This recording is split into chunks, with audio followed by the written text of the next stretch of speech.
시청자 여러분 안녕하십니까? BOA 뉴스투데이 시작합니다. 정권 인수 준비를 가속화하고 있는 조 바이든 전 부통령이 국무장관에 토니 블링컨 전 국무부 부장관을, 백악관 국가안보보좌관에 제이크 설리번 전 부통령 안보보좌관을 각각 내정했습니다.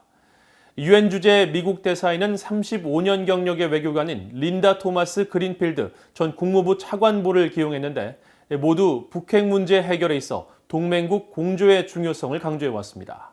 첫 소식 지다겸 기자가 보도합니다. 미국 대선에서 승리를 선언한 조 바이든 전 부통령이 23일 인수위원회 홈페이지를 통해 차기 행정부 초대 국무장관으로 토니 블링컨 전 국무부장관 내정 사실을 밝혔습니다. 블링컨 국무장관 내정자는 바이든 선거 캠프에서 외교안보 정책 자문을 총괄한 핵심 인사로 바이든 전 부통령이 상원 외교위원장이었던 2002년에서 2008년 그의 보좌관으로 함께 일을 했었습니다. 이후 오바마 행정부에서 바이든 당시 부통령의 국가안보보좌관을 역임했고 2015년부터 2017년까지는 국무부 부장관을 지냈습니다. 블링컨 내정자의 대북 접근법은 지속적인 외교 실행, 동맹국가의 공조, 협상 재개를 위한 경제 제재 강화와 단계적 접근법으로 요약할 수 있습니다. 블링컨 내정자는 지난 9월 미국의 CBS 방송과의 인터뷰에서 북핵 문제 해결 과정에서 한국과 일본 등 동맹국과 긴밀하게 협력해야만 한다면서 북한을 다시 협상장으로 끌어들이기 위한 방편으로 중국을 압박하면서 진정한 대북 경제 압력을 가해야 한다고 밝혔습니다. 또 오바마 행정부 말 자원 접근의 다양한 경로 차단 등으로 이란 핵협정을 달성할 수 있었다면서 바이든 행정부 집권 시 이 방식으로 북한과 검증 가능한 합의를 이끌어낼 수 있을 것이라고 전망했습니다. 그러면서 트럼프 행정부의 이란 핵 합의 파기가 북핵 협상에 끼칠 영향을 우려해왔습니다. Now we risk blowing up the United Nations Security Council with implications for North Korea and other policies vital to our security. 바이든 전 부통령은 백악관 국가안보보좌관으로는 제이크 설리번 전 부통령 안보보좌관을 내정했습니다. 설리번 내정자는 오바마 행정부에서 이란 핵협정 초기 수석 대표를 역임했으며 국무부와 백악관에서 아태 지역 재균형 전략 수립에서 핵심적인 역할을 했다고 인수위는 밝혔습니다. 설리번 내정자는 앞서 지난 8월 애틀란틱 카운슬이 주최한 화상 대담에서 미국과 뜻을 같이 하는 민주주의 동맹국가 공동의 목표를 달성하기 위해 협력할 때 미국은 더 강해진다며 이와 관련해 아시아 영내 동맹국가 안보 국방 등의 공조를 강화하고 재정비할 필요가 있다고 강조했습니다. 바이든 전 부통령은 또 유엔 주재 미국 대사로 린다 토마스 그린필드 전 국무부 아프리카 담당 차관보를 지명했고 에이브릴 헤인즈 전 중앙정보국 CIA 부국장을 여성 최초의 국가정보국 D&I 국장으로 지명했습니다. 존 케리 전 국무장관은 기후 변화를 담당할 대통령 특사에 내정됐습니다. 바이든 전 부통령은 이날 성명을 통해 국가안보와 외교 정책에 관해서 지체할 시간이 없다고 밝혔습니다. 그러면서 취임 첫날부터 미국의 자리를 되찾고 직면한 최대 도전에 맞서 세계를 결집시키며 우리의 안보와 번영 가치를 향상시킬 준비된 팀이 필요하다고 강조했습니다. 4A 뉴스 지다겸입니다. 미국의 3대 핵무기 개발 기관인 샌디아 국립연구소가 스텔스 전투기 F-35A 라이트닝2에 장착한 B-61-12 개량형 전술 핵폭탄의 첫 적합성 시험을 성공적으로 진행했다고 밝혔습니다. 샌디아 국립연구소는 19일 보도자료를 통해 이번 실험은 지난 8월 25일 네바다주 토노파 시험장에서 진행했으며 핵탄두를 제거한 모형 B-61-12를 1,500피트, 약 3.2km 상공에서 떨어뜨리는 데 걸린 시간은 약 42초였다고 밝혔습니다. 또 완벽한 무기 성능을 인증하기 위한 첫 단계라면서 신종 코로나 바이러스 확산 상황에서도 속도를 늦추지 않고 계속 관련 적합성 시험을 진행할 방침이며 F-35A 전투기의 B-61-12 장착은 미국과 동맹의 전체적 억지력에도 매우 중요한 역할을 제공할 것이라고 강조했습니다. 개량형 저위력 전술핵 폭탄인 B-61-12는 최대 50킬로톤의 폭발력과 함께 폭발 강도를 임의로 조절할 수 있는 것으로 평가되고 있으며 지하 깊은 곳에 있는 목표물을 타격할 수 있게 고안돼 핵 벙커 버스터로도 불리고 있습니다. 북한의 최대 무역국인 중국과 북한의 10월 무역액이 또다시 역대 최저 수준으로 떨어졌습니다. 신종 코로나 바이러스로 인한 국경 봉쇄 영향으로 풀이되지만 이번 하락은 두 나라 간 무역이 한 달 가까이 이뤄지지 않은 정도의 수준까지 떨어진 것으로 나타나 주목되고 있습니다. 함지하 기자가 보도합니다. 중국 해관총서가 23일 공개한 10월 북중 무역 자료입니다.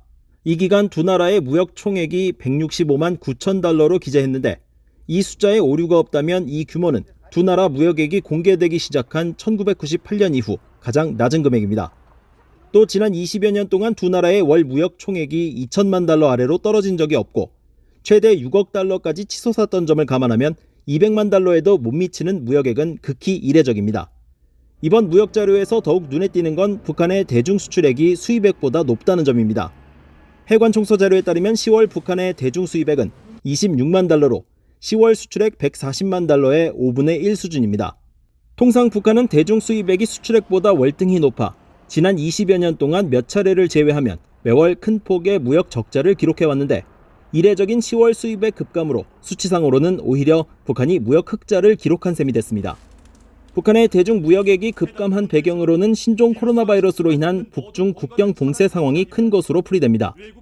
그러나 북한이 국경문을 걸어 잠근 지난 1월 이후 가장 낮았던 월 무역액이 지난 3월 1,864만 달러였던 점으로 본다면 이보다 약 9% 수준에 불과한 10월의 무역액 감소는 특이한 현상입니다. Throughout the year, there's been less and less and less trade. A combination of the sanctions, the UN sanctions over their nuclear program, plus these pandemic closures along the North Korean border. The sanctions don't prohibit all trade, and yet virtually all trade is stopped. 이런 가운데 북한 내부 소식통을 인용한 일부 언론 매체들은 북한 내 상점들에서 주요 생필품들이 사라졌으며 북한의 미국 달러 환율이 급격히 하락했다는 보도를 내놨습니다.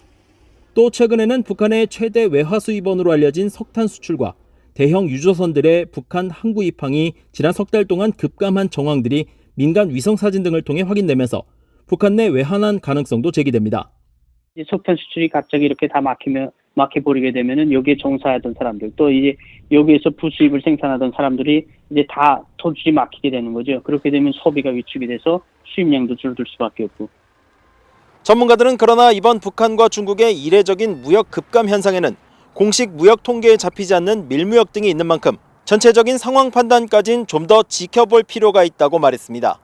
VOA 뉴스 함지아입니다. 김정은 북한 국무위원장은 한반도 비핵화 약속을 이행해야 하며 비핵화 달성 시 베트남은 북한 번영에 좋은 예가 될 것이라고 로버트 오브라이언 백악관 국가안보보좌관이 밝혔습니다. 베트남과 필리핀을 방문 중인 오브라이언 보좌관은 23일 언론과의 전화회견에서 미국 대선 이후 북한의 도발 가능성에 대한 질문에 도널드 트럼프 대통령과 김의원 장관의 정상회담 이후 북한의 핵과 탄도미사일 시험이 없었다면서 트럼프 대통령의 정상 간 외교가 그런 결과로 이어졌다고 평가했습니다. 그러면서 김 위원장은 정상회담 당시 했던 한반도 비핵화에 대한 약속을 지키길 바란다면서 이는 한국과 미국, 북한 모두에게 엄청난 진전이 될 것이라고 말하고 베트남이 미국과 한때 전쟁을 벌였지만 지금은 번영을 누리는 나라가 된 것처럼 북한이 비핵화를 달성한다면 어떤 일이 벌어질지 가장 잘 보여줄 수 있는 예가 베트남이라고 강조했습니다. 오브라이언 보좌관은 또 내년 1월 20일 대통령 취임식 날짜를 언급하면서 이날 어떤 일이 일어나고 누가 대통령이 되든지 미한동맹은 강력한 파트너십을 지속할 것이라면서 미한동맹 자체가 북한에 주는 강력한 메시지가 될 것이라고 말했습니다. 최근 미군이 북한의 가상 대륙간 탄도미사일 ICBM을 해상에서 요격하는 실험에 성공한 가운데 이 같은 성공으로 북한의 탄도미사일 공격에 대비한 이지스함의 증설이 더 탄력을 받게 될 것이라고 미국 의회조사국 CRS가 밝혔습니다. 미국 의회조사국은 최근 갱신한 해군 이지스 탄도미사일 방어 프로그램 관련 보고서에서 최근 북한 ICBM 가정 발사체를 이지스함 해상 요격기로 격추하는 실험에 성공함으로써 북한의 미사일 위협에 대응하기 위한 BMD, 즉 탄도미사일 방어 목적의 이지스함 증설과 필요 예산 확보에 충분한 조건을 갖추게 됐다고 평가했습니다. 보고서는 특히 이번 실험은 BMD 시스템이 적의 예상치 못한 미사일 공격에 맞설 수 있는 대비책을 제공했다는 측면에서 큰 성과라고 강조하고 2021 회계연도에만 약 18억 달러, 2025년까지 해마다 최대 24억 달러가 꾸준히 투입될 것이라고 전망했습니다. 보고서는 그러나 북한의 미사일 위협에 노출된 일본만이 현재 7척의 BMD 탑재 이지스함을 운용하고 있고 한국과 호주 등 기타 동맹국 이지스함에는 BMD 기능이 전혀 없다면서 미국 이지스함에 대한 전 세계적인 작전 수요를 고려할 때 비용 분담 문제가 미국 동맹국 사이에서 제기될 수 있다고 지적했습니다. 미국 보훈부가 한국전쟁 발발 70주년을 맞아 중국계 미국인 참전용사의 회고를 통해 미국 소수계 출신 군인들이 전쟁에서 직면해야 했던 여러 어려움을 조명했습니다. 보훈부는 최근 미 해병대 1사단 소속 소총수로 한국전쟁에 참전했던 올해 87세의 프랭클린 창 씨가 전쟁 당시 중국계에 대한 차별로 초기에 최전선에 투입되지 못했고 외모 때문에 아군의 오인 사격이나 공산군으로 오해받는 어려움에 직면했었다고 설명했습니다. 하지만 창 씨는 자원에서 최전선 전투에 투입돼 용감하게 싸웠고 유창한 영어를 구사하며 소수계 미국인 병사가 직면해야 했던 이례적인 도전을 극복했다고 보훈부는 평가했습니다. 미국 국방부에 따르면 한국전쟁에 참전한 아시아계 미국인 참전용사 규모는 정확히 알려져 있지 않지만 미군 전사자 3만 6천여 명 가운데 중국과 일본, 한국, 하와이와 태평양 섬 출신 등을 포함한 아시아계 사망자는 모두 241명입니다. 이상으로 VOA 뉴스투데이를 마칩니다. 시청해주신 여러분 고맙습니다.